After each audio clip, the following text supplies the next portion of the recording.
Okay, let's unpack this immediately because I'm honestly still trying to wrap my head around the physics of what we just watched last night. Yeah, I mean, it creates that feeling where you're refreshing your feed because you just assume the app is broken, like there's a glitch in the data. Right, exactly. Because this wasn't just a normal draft night. This was a collision of eras. It was a stress test for the entire philosophy of how professional basketball teams are built. Absolutely. And we aren't talking about lottery picks here. We aren't talking about trade rumors.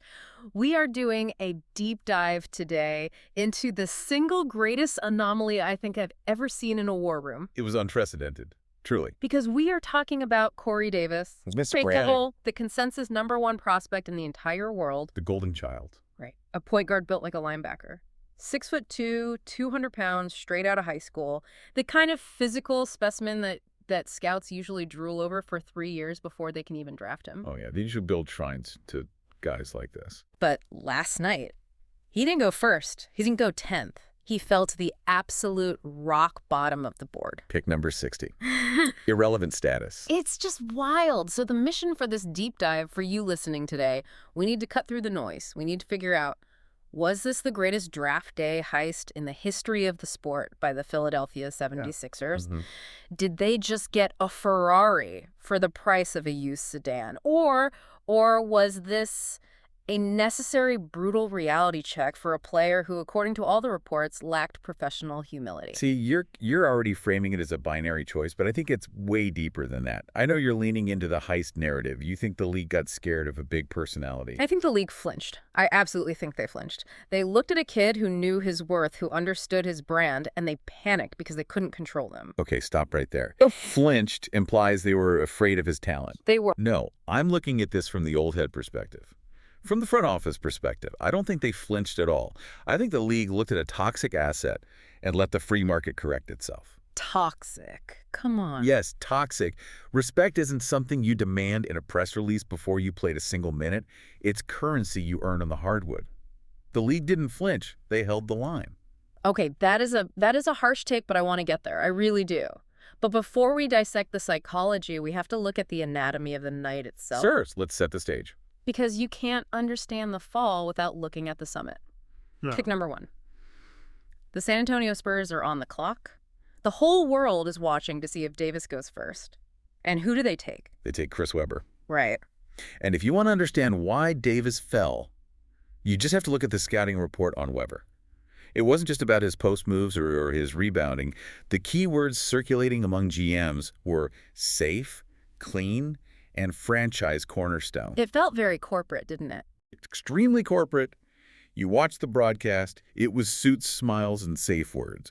The analysts were tripping over themselves to call it obvious and low risk. Low risk is the phrase of the night. Because in the NBA, a general manager's few job is effectively job preservation. Yeah. If you draft Chris Webber and he busts, you say, well, everyone had him at number 1. It's bad luck. But if you draft Corey Davis with the first pick and he implodes, you get fired. That is the risk calculation right there. So Weber's the safe play. But then the slide begins, and this is where the night went from standard draft to an absolute psychological thriller. It was incredibly uncomfortable to watch. The lottery picks go by. Picks 1 through 14. Davis is still sitting there in the green room. And that's when the temperature in the building changes. Usually you have that one guy who slides maybe 5 or 6 spots right. Right, like Aaron Rodgers back in the day. Exactly. But once you get past the lottery, you're into the playoff teams. These are teams that don't need a savior. They need a rotation piece. Exactly. And you'd think a team like that would take a swing on pure talent. Like, why not? But pick 20 goes by.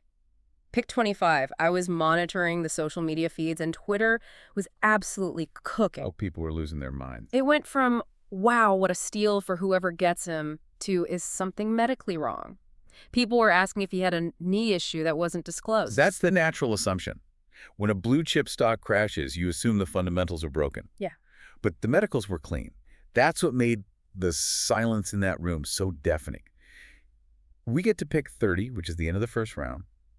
And, this is a crucial financial threshold. First round picks get guaranteed contracts. They get the bag. Right. And Davis doesn't get called. The first round ends. The guaranteed money evaporates just like that. And that's when the narrative broke. In the war rooms, I guarantee you the phones were dead. No one was trading up to get him. The question stopped being where will he go and shifted to a sort of morbid curiosity of how far is this actually going to go. Did you notice the broadcast shift during the second round? Because I found that fascinating. It was impossible to miss. In the first round, the cameras were glued to Davis's table.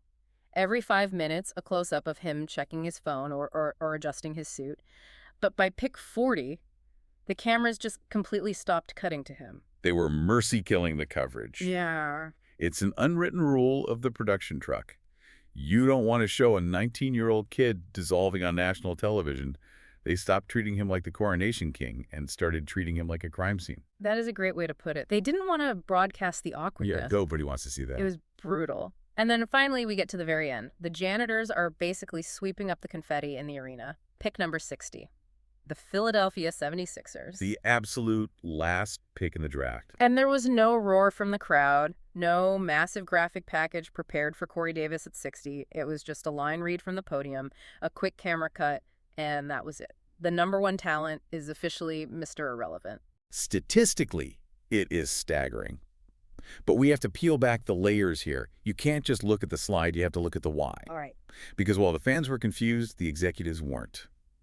Behind closed doors, the leaks were coming out fast and furious about why teams were passing. So break it down for us. What was the poison pill?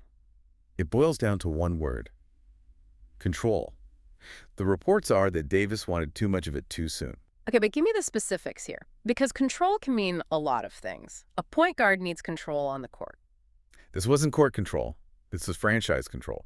Here's the detail that I think really turned the stomach of the old heads in the league. The jersey controversy. Man, I still can't believe this is real. I saw the tweets, but I thought it was a joke. It is very real. Davis specifically demanded during his pre-draft interviews that his nickname, Mr. Incredible, be on the back of his jersey. Not Davis. He wanted Mr. Incredible. See, look, that is bold. I'll give you that. Yeah. But it's marketing genius in a way. Genius. Are you kidding me? It's delusional. Think about the logistics. The NBA has strict uniform regulations. It's collectively bargained. I know. You have players who have been in the league for 15 years who can't wear their nicknames. And here comes a kid who hasn't played a single second of professional basketball, demanding to change the uniform protocol. He knows his worth. It's not just bold, it's a middle finger to the institution. But doesn't that just show he understands his brand? We're in the era of the individual right. The players have the power. We are in a team sport. If you walk into a job interview at a Fortune 500 company and demand that they change the logo on your business card before you're even hired, you don't get the job. Okay, fair point. It signals that he thinks he is bigger than the shield. And it wasn't just the jersey. There were reports he was talking about his legacy and demanding #1 status before he even signed a rookie contract. So the league saw this and just universally said no thanks. The verdict behind closed doors was, we love the talent, but we don't love the smoke. They chose comfort over ceiling. They looked at Weber, clean, compliant, safe. They looked at Davis, noisy, demanding high maintenance. Yeah. And 29 teams decided they would rather lose basketball games than lose control of their locker room. See, and this is where I have to push back hard. I hear you on the old head analysis. Respect the game, earn your stripes, all that. But I look at this and I see fear. I see a league that is terrified of a player who understands his leverage. Leverage?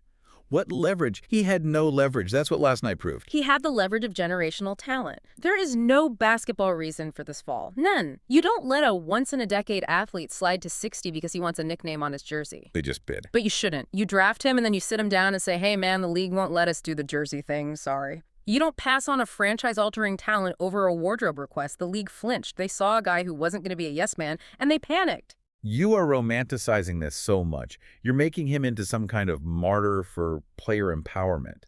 I'm telling you, there is a line between confidence and delusion. I just don't think it's a delusion if you can back it up. But he hasn't backed it up. Talking about your legacy before you step on a professional court, that rubs veterans the wrong way. That rubs coaches the wrong way. Yeah. A GM looks at that and sees a guy who is going to be a problem every single time he gets subbed out of a game. Maybe. Maybe it's a headache. But let's look at it from the Philly perspective, because this is where the heist theory comes in. The Sixers are sitting there at pick 60. They probably had their draft board packed up. Oh, yeah, they were done for the night? They were probably thinking about which undrafted free agent from some Division II school they were going to invite to summer camp. Right. At pick 60, you're usually drafting a stash player from Europe or a guy who might barely make the G League roster. Exactly. They didn't plan to be heroes. They didn't trade up to get him. They just sat there. And at pick 60, the risk is mathematically zero. Explain that for the listener who doesn't track the cap sheets. Okay, so if you draft a guy in the top 10, you are locked into a guaranteed contract worth millions of dollars. If he busts, you still have to pay him, and he clogs up your salary cap for years. It's an anchor. But at pick 60, nothing is guaranteed. It's a non-guaranteed deal. If Corey Davis shows up to camp and acts like a jerk, you cut him. It costs you literally nothing. That's the Moneyball aspect of it, sure. Right. But if he hits, if he actually plays like the #1 prospect, they just got a max contract level player for the price of a gym membership. They effectively got the most talented player in the draft for the lowest possible price point in the entire league. That is a heist. It is efficient asset management. I will definitely grant you that. They bought a distressed asset at the absolute bottom of the market. But now they have to actually bring that asset into the building. Which is going to be fascinating. And that leads us to the narrative shift. Because overnight, Corey Davis's identity has completely flipped. It's a total rebrand. Before the draft, what were we calling him? The future, the protected prospect, the league's investment. And now he's the experiment. He's the chip on his shoulder rookie. That protection he had as the golden child, it is gone. And I don't think you realize how dangerous the locker room is going to be for him now. Honestly, I think the league might have created a monster here. Seriously. You take a guy with that kind of drive, maybe it's ego, maybe it's confidence, whatever you want to call it, and you disrespect him publicly for 4 hours on national television. He disrespected himself with his demands. But from his perspective, every single team that passed on him is now on a list. He's going to memorize every GM's name, every coach's name. Or the league simply reminded him of the hierarchy. You keep talking about him being a monster on the court. I'm worried about him getting frozen out on the court. The league is a fraternity, but it's a vicious one. What do you mean by frozen out? I mean, imagine he walks into that Sixers locker room. He's the 60th pick. He's making minimum wage, essentially. But he walks in acting like Mr. Incredible. Do you know what the veterans are going to do? Hazing. Make him carry the bags. Worse. Indifference. He's going to call for the ball in the post, and the veteran point guard is going to look him dead in the eye and swing the ball to the corner instead. Wow. He's going to get hit hard in practice, and no one is going to help him up. That is how the league teaches humility. It's not a lecture. It's a freeze-out. That's savage. It's the reality. The new reality for Davis is that he is no longer the star. In that locker room, he is the kid we're going to test. He walks in there not as the savior, but as the guy who thought he was too good for the rules. That is a very difficult hole to dig yourself out of, no matter how high your vertical leap is. But that brings us to the road ahead. Because if you have the right mentality, and despite the jersey thing, I think he does, this isn't a funeral, it's fuel. This is the classic Mamba mentality setup. Connect that for us. Davis didn't get humbled. I don't think a guy with that much self-belief gets humbled by a draft slide. I think he gets angry, he got challenged. The narrative has shifted from, he's great, let's watch him to prove it. And that scrutiny is a massive double-edged sword. That's what I want you listening to really understand. Being pick 60 with a pick #1 ego is the most dangerous place to be in sports media. How so? Just because of the expectations? Because of confirmation bias. Every time he scores, the critics, the people who agreed with the slide, they're going to say, yeah, sure, the talent is there, but can he do it consistently? Can he fit in a system? They won't give him credit. Right, they won't admit they were wrong. They'll just wait for the other shoe to drop. Exactly. And every bad game, every turnover, every time he rolls his eyes at a teammate, critics will say, see, that's why he fell. That's why 2019's passed. He's not disciplined. That is brutal. So even if he plays well, the question becomes, how did we all miss this rather than he is great? Precisely. He has lost the benefit of the doubt. If he was the #1 pick, a bad game is just growing pains. We make excuses for high picks all the time. Sure we do. But as the 60th pick with an attitude problem, a bad game isn't a bad game. It's a character flaw. It's proof that the league was right to shun him. So let's bring it back to Philadelphia. We debated the heist versus the reality check. Philly is the testing ground. Do you think they realized what they were getting into, or did they just see the name on the board and click draft? I think they saw the upside and ignored the noise because the price was just too right to pass up. But the question is, did they get a steal or a headache?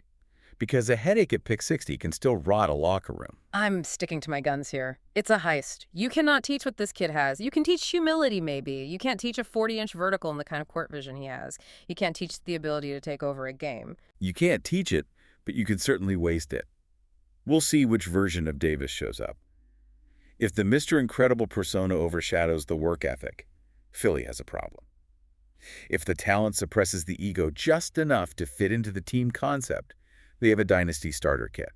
But that is a massive, massive if. And that's what makes this so compelling. We have never seen a start to a career quite like this. The consensus #1 left waiting until the lights were literally being turned off in the arena. It's unprecedented. And it sets up a rookie season that is going to be absolute must-watch TV. Not just for the highlights, but for the human drama of it. Every interaction on the bench, every press conference, it's all going to be analyzed to death. So what does this all mean for you, the listener? Why should you care about a draft pick if you aren't a Sixers fan? Because it's a case study in organizational behavior and risk aversion. The NBA is a multi-billion-dollar industry. It is obsessed with finding talent.